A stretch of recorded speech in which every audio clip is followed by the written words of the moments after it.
The girl who whispers. I didn't realize how quiet my daughter had become until I saw her in front of her classmates. It was a Friday morning, and Chris and I volunteered in Ria's classroom to present about Ria. We shared what others may not know about her. In the end of the presentation, her classmates got to ask her questions. When it was time for questions for her, she stood at the front of the room next to us. She either didn't answer or mumbled responses that no one could hear. By the end, she looked like she wanted to disappear. A girl in the front row leaned forward. What? Ria's face went red. She repeated whatever she'd said, somehow even quieter this time. We can't hear you, another kid in the back row said, not meanly, just stating a fact. Ria looked at her shoes. The teacher gently prompted her to speak up. She tried again, marginally louder, wishing it to be over any moment. My heart broke watching her. After school, I tried to talk to her about it. I noticed you seemed nervous during your presentation. I was fine. You were speaking really quietly. The other kids were having trouble hearing you. I know, she stared out the car window. Why do you think that is? Long silence, then so quietly I almost missed it. I don't want them to laugh at me. Has anyone laughed at you before? No. Then why do you think they will? I don't know, they just might. I wanted to tell her she was being irrational, that her fear made no sense.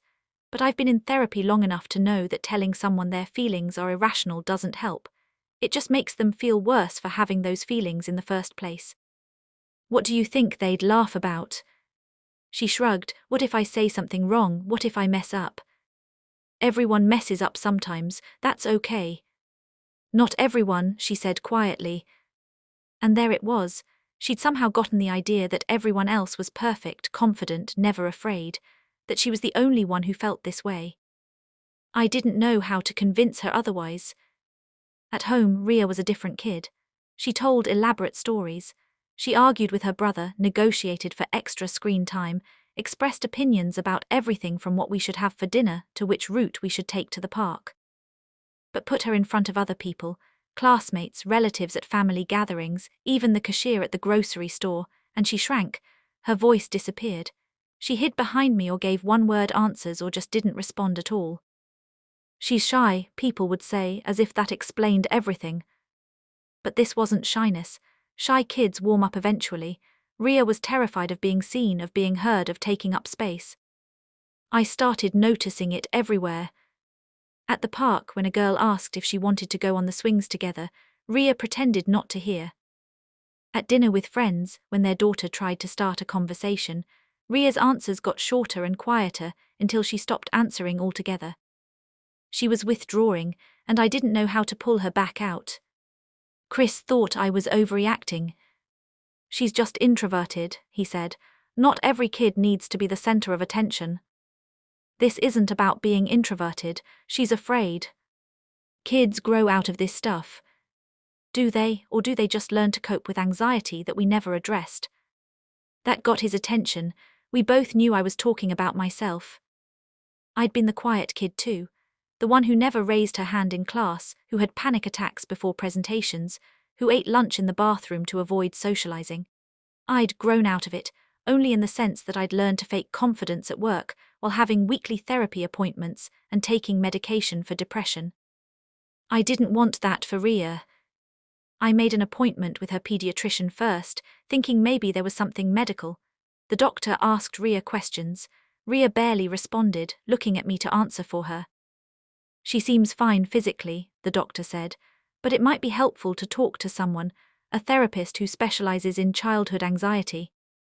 The word anxiety felt too big, too serious for my 7-year-old, but I took the referral anyway. Finding a therapist for a child is harder than finding one for yourself. Most had waitlists months long. Some didn't take our insurance. Some specialized in teenagers, not elementary kids. Some had offices so far away it would mean missing school every week. I finally found someone who can do virtual appointment. Does Ria know she's going? Chris asked. I hadn't told her yet. I was afraid she'd refuse or that telling her would make her think something was wrong with her. I'll tell her it's someone to talk to about feelings, I said, that lots of kids see someone like this. Chris looked skeptical but didn't argue. When I told Ria, she surprised me. Okay, she said simply. You're not nervous. Will you come with me? For the first appointment, yes. After that, you'll probably talk to Dr. Martinez alone for part of it. Okays. I'd expected resistance. Instead, she seemed almost relieved, like maybe she'd been waiting for someone to notice that she needed help. The first session, Dr. Martinez spent most of the time talking to both of us, asking gentle questions, playing a game with Ria that involved identifying different emotions on cards. Ria was quiet, but she participated. She answered questions. She even smiled a few times. At the end, Dr. Martinez asked to speak with me alone. Ria's experiencing what we call selective mutism with some social anxiety, she explained. It's not that she can't speak, she does fine at home, but in certain social situations, the anxiety is so overwhelming that her voice literally shuts down. Is it serious? It's treatable, but it takes time and consistency. We'll work on exposure therapy, gradually putting her in situations where she has to use her voice, starting small and building up. I'll also teach her coping strategies for managing the anxiety. What can I do at home? She handed me a list.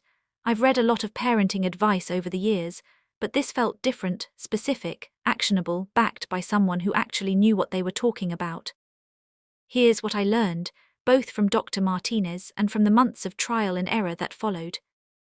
Don't speak for her. This was the hardest one. When Ria wouldn't answer the cashier or the doctor or a relative asking her questions, my instinct was to jump in and answer for her. But that reinforced the idea that she couldn't do it herself. Instead, I learned to pause, give her time, and only prompt gently. Ria, can you tell them what you'd like? Praise the attempt, not the outcome. When she did speak up even quietly, I'd say, I noticed you answered that question, that took courage instead of good job. The focus was on her bravery in trying, not whether she did it perfectly. Practice in low-stakes situations. We started small, ordering her own food at restaurants, asking a store employee where something was located, calling her grandma on the phone. Each tiny interaction was practice for bigger ones. Validate the fear without letting it win. I stopped saying there's nothing to be scared of. Instead, I know this feels scary. Let's try it anyway and I'll be right here with you. Create a signal system. Ria and I developed a hand squeeze. 1 squeeze meant I need help. 2 squeezes meant I can do this. It gave her a way to communicate without words when words felt impossible. Expose her to failure in safe ways. At home, we'd intentionally mess things up. I'd forget the words to a song, Chris would trip over nothing, Liam would tell a joke that wasn't funny. We'd laugh it off, showing her that mistakes weren't catastrophic. Never force, but always encourage. I couldn't make her speak, but I could create opportunities and gently encourage her to try. The key was finding the line between pushing too hard and not pushing enough. Get professional help. This one's important, I couldn't fix this alone. The therapist gave Ria tools I didn't have, coping strategies, a safe space to talk about her fears, validation from someone who wasn't me. I don't know if therapy will fix Ria's anxiety. I don't know if confidence is something you fix or just something you build, brick by brick, moment by moment. But I know that getting her help was the right choice. Not because it made her into someone different, but because it gave her tools to be herself, just a version of herself that's a little less afraid. And maybe that's enough.